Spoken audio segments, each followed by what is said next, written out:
Odysseus-The Epic Myth of the Hero 4. But once he'd left Calypso's isle behind and lost all sight of it, the wind began to change, and from his cave on Mount Haemus deep in Thrace, Boreas, serpent-footed, spread his tawny wings and blew across the sea with icy blasts out of the north and stopped Odysseus cold. No matter how he rigged his sail or plied his wiles to steer around the white caps thwarting progress homeward, all he could do was sail to the east. He reefed his sail and dropped an anchor stone in hopes to wait in place for better wind, but steady currents drove him south to where he almost spied once more Calypso's isle. Odysseus hoisted sail again and rigged it so his raft would cut across the wind and sail due east, edging ever northward all that wind and wave allowed. The sky astern blushed orange with night, and staunch Odysseus regarded lofty heaven as all the stars came out and spoke these searching words inside his soul. If I can't beat this wind and turn once more due south, there is no telling just how far I will be blown. I don't have any notion how far south I am. I might run into sandy Pylos if my luck holds out. It would be grand to see old Nestor once again. I wonder if he made it home from Troy. But if I'm too far south, I could completely miss the Peloponnesos and go a good deal further, even far as Crete and stalwart Idomeneus, another faithful companion of the bitter war. But if I miss the land where Zeus was reared beyond his open ocean till purple-rich Phoenicia, I need a sympathetic wind to blow, or else my chance for home will soon be lost. A life at sea has taught this sailor winds will always change with time, but others feel the wind as breath of angry gods.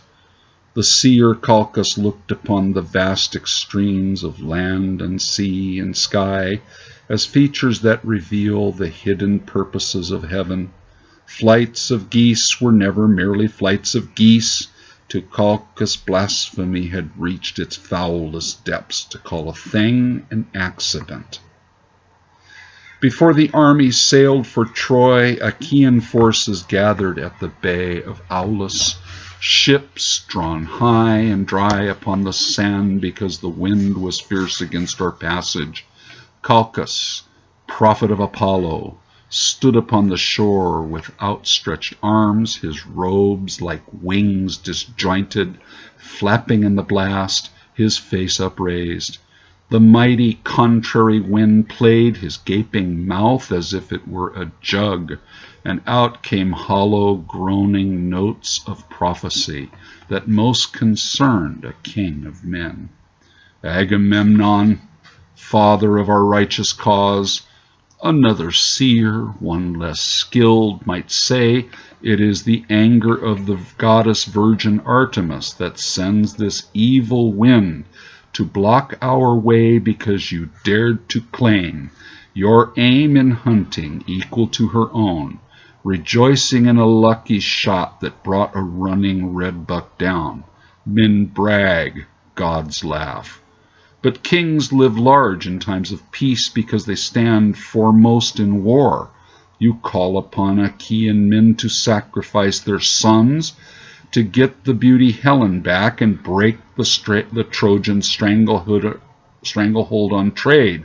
But you yourself hold back your infant son, too young to fight, as is to be expected, yet success demands a sacrifice from those who stand the most to gain by war. Your daughter, Iphigenia, the goddess wills it so, or winds will pin our slashing ships upon this beach until they rot in place. This said, and Agamemnon rose to speak. Without a god, man is just another beast, and lacking kings, the will of God is hard to know, much less employ to rule the earth. One king might lead the charge, another will direct the telling blow from where his eye has widest scope, and minor matters such as these are merely choice of style. A king reflects the will of God, or never could he don the crown. I need not prove by sacrifice my rights to full success. My will alone is heaven manifest on earth to men. The wind will cease. It always does with patience. Let no man further speak of sacrifice. Blood sways bloody men, not righteous gods. Angry murmurs spread throughout the ranks until that vicious simpleton Thersites, plague of kings, began to raise the voice of protest, calling for Palamedes to take the lead of men and ships if Agamemnon would not heed the voice of prophecy, or, better still, abandon every hope of war and go back to our happy homes. My sympathies went out to Agamemnon. My son Telemachus meant more to me than gold or victory. I quelled a hope that filled my heart to go back home and followed Agamemnon to his tent in step with Menelaus, his brother, king who lost his prize and now would set the world ablaze to get her back, the faithless beauty Helen. And now I prayed some god would fill my mind with winning words to stop this war, but never did I get a chance to speak, for Agamemnon dashed his scepter down and cuffed a slave girl's ear who served his wine too slow. He slumped upon his throne and spoke these weary words. Were I to do as Calchas says, I never would be free to close my eyes again in Clytemnestra's bed. If not, the army will disintegrate and all our dreams of empire go awry. My wife will never let Iphigenia go. Menelaus now spoke these miserable words. Then send for her and say she marries war-loving Achilles upon arrival. Send Odysseus as ambassador. My blood rebelled at such a heartless task, and so I spoke these angry words to them. I will not push this lie to serve our cause. Let the wind die a natural death, and then we'll row to Troy in 5 days' time.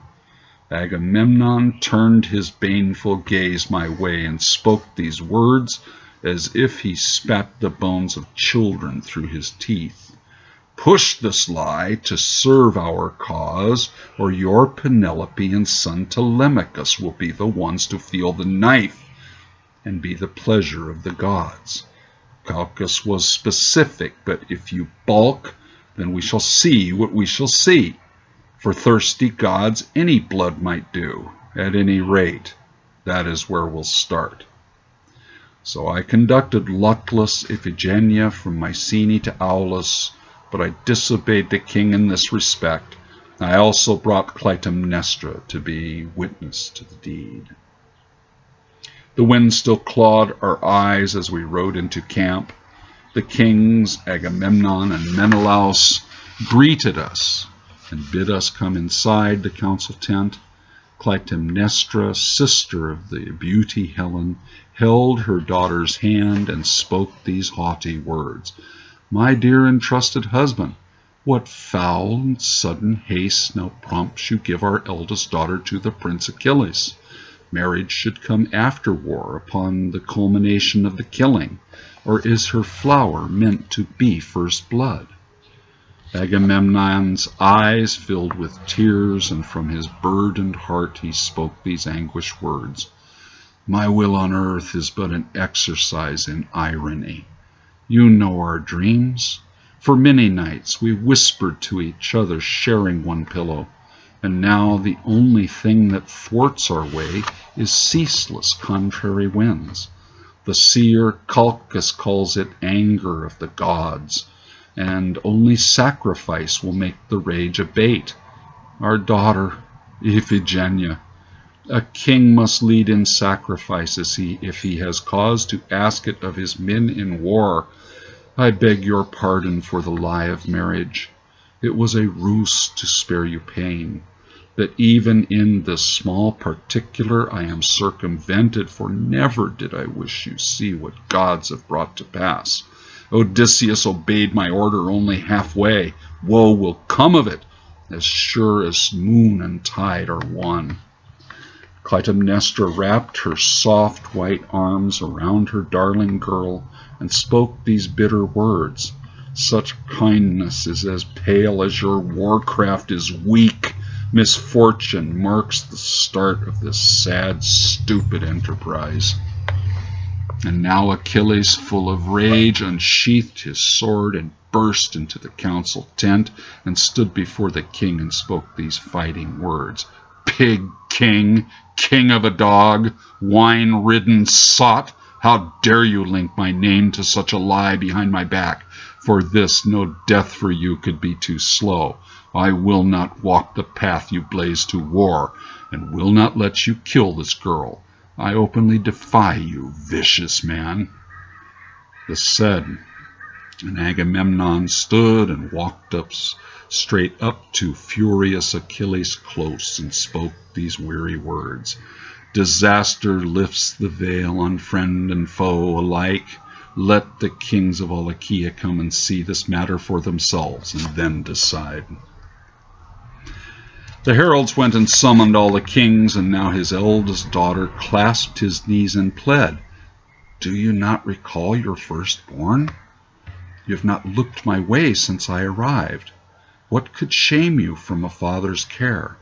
Am I to die before I know true love? You promised that one day I'd be a queen. My father, look upon your little girl and tell her that she'll live and that you love her still. In anguish, Agamemnon spoke these woeful words. I am not made of shell, therefore speak no more nor plead. Your fate and mine are subject to the dreadful whimsy of the gods. And then he hid his face inside the folds of his black robe. The kings of all Achaea gathered there, and Agamemnon's council tent at noon. First to speak was Agamemnon, first among the first. Achaean kings, I wonder if you know just why I called you here where warriors assemble. That angry goddess Rumor surely now has spread the news throughout the camp. The winds will only yield their strength to sacrifice. Shall I give my eldest daughter for the cause, or shall we ditch our plans for war? Not a king among the council dared to speak until the youngest, Diomedes of Argos, stood before us all and spoke these urgent words. To raise an army such as this and then just break it up without a fight, no prize, nor profit gained, no slight avenged, would make the kings of all Achaea seem like silly girls who balk at hard decisions. Which of us could claim the favor of the gods as sanction for our rule? The way is hard but clear. Retire, Agamemnon, or fulfill the dire prophecy. This war is vital to our standing with our men. This said, an aged Nestor, king of windy Pylos, rose to speak these dire words. In this, both youngest king and eldest of the brave Achaeans share one thought. But let me add a thing or two, because with age you take the longer view and ponder consequences from all angles. We speak one tongue, yet wars have always split the tribes of all Achaeans. And here and now, for once at long last, we stand as one. We share enemies in common that should make us all be friends. If we betray our common cause and go back home, we all know what will come of it. So here and now we fight as one, or go back to our ancient ways and fight each other, while our foes rejoice and gather at our borders. With you or without you, Agamemnon, the brave Achaeans have to break the stranglehold of Troy.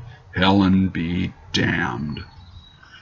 This said, wise and dark Palamedes, the one of whom I hate to think, now stood and spoke these chiding words. A king can only shine for all his people when he walks with Mother Earth as guide. When will you newcomers ever learn and live this truth, you northern men with hair of ice and fire and eyes as vacant blue as sea and sky? To raise an army is to whip the wind. You had the peak back when to crack the whip at Helen's loss. But who can disappoint the hearts of men once roused in quest of gold and justice, and remain their king for long? Be human, Agamemnon. Go back home and keep your daughter safe. Another king can lead. And now some god put words into my mouth, and so I stood before them all, before another could, and spoke to bolster up a king I'd come to hate and pity. Agamemnon, you should only speak the very last, and as a king who listens well, and then as final say. He only nodded, close to slipping into rage, and Arcesilaus, a prince of Thebes, now spoke these skeptic words. The bulk of brave Achaeans sail away and leave the men and ships of ravenous proud Agamemnon behind to work his will unchecked. I think the Thebans will not leave a wolf so close by home to go and hunt a lion far away. This said, and little Iphigenia, a doe amid a ring of hounds, now tore herself from Clytemnestra's grasp and spoke these haunting words. O kings of all Achaea, I am only just a girl.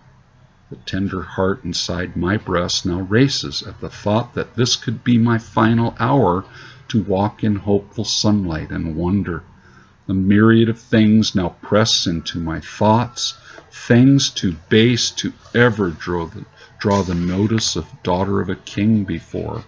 But now the simple wonders seeding every step in life crowd the magic eye that is my mind, and make me wish I'd never once imagined anything to be unworthy of my interest.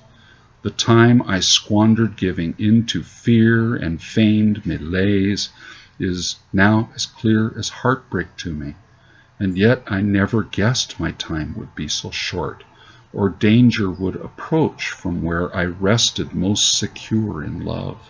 If I could run, I'd never stop until I got back to my home all safe and happy all around, but I cannot outstrip the violent men that you command, and so to dodge this hateful duty that my father and all the kings of all Achaea place upon my shoulders, I can only pray to Virgin Artemis, goddess most offended, or to any god unknown who cares, I offer up myself, so young and beautiful, to be your suppliant. Let holy miracle forestall the evil fate these evil politicians have devised for me. This said, and Iphigenia raised her lovely arms and fell upon her knees. The kings of all Achaea stood aghast, and all that could be heard was Clytemnestra moaning for her child. At length little Iphigenia resumed her prayer. I see.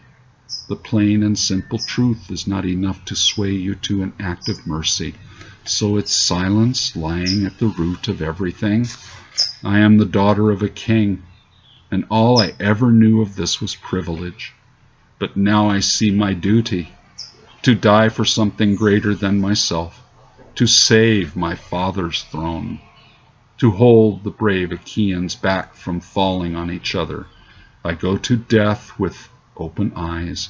I do it not as would a man who roars and strains and calls it brave to take as many foes with him as might and main allow, his mind cluttered with animal terror, then distracted merely, not facing squarely fate that comes to each and all, perhaps to gods themselves with endless time permitting. I do it as a woman, virgin true, but like a mother giving birth. Let courage be my darling babe, I leave this strange and wondrous world. This said, and Agamemnon, king above father, ordered guards to drag Clytemnestra off, who screamed that murder ruled the hearts of kings, not sacrifice, and gods who let such innocents be butchered in their names do not deserve the gift of human worship here on earth. The seer Calchas led the little girl high upon a hill where stood an altar to the goddess, and she never faltered once upon that stony climb. And there before the rank and file assembled below, the mouth of God now drew his blazoned blade across her lovely throat, and let her fall face first unto the living earth. The army wept down to a man for little Iphigenia, grace of ages. Now Agamemnon stood before the rank and file and beat his breast in grief and said, "There never was a king who loved his people more, and never did a king deserve firmer mandate for his rule as me. I now command the winds to change and take us to our foes.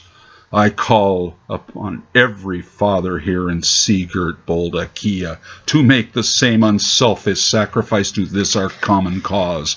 I am the paragon of kingly leadership. This will not fade from minds of men unto the millionth generation, as long as blood still flows in human veins. No longer do the fighters of this greatest army, known to gather for the glory of our people, have the right to honest fear in battle. Remember little Iphigenia, and call to mind the heavy burden that our country's honor places now and evermore upon your fighting spirits. Cowards will be whipped and thrown to hungry dogs. Now run down to your ships, aggrieved Achaeans. Stubborn winds now shift and bear us righteous passage. Run before my spear, a thirst for blood can find your backs."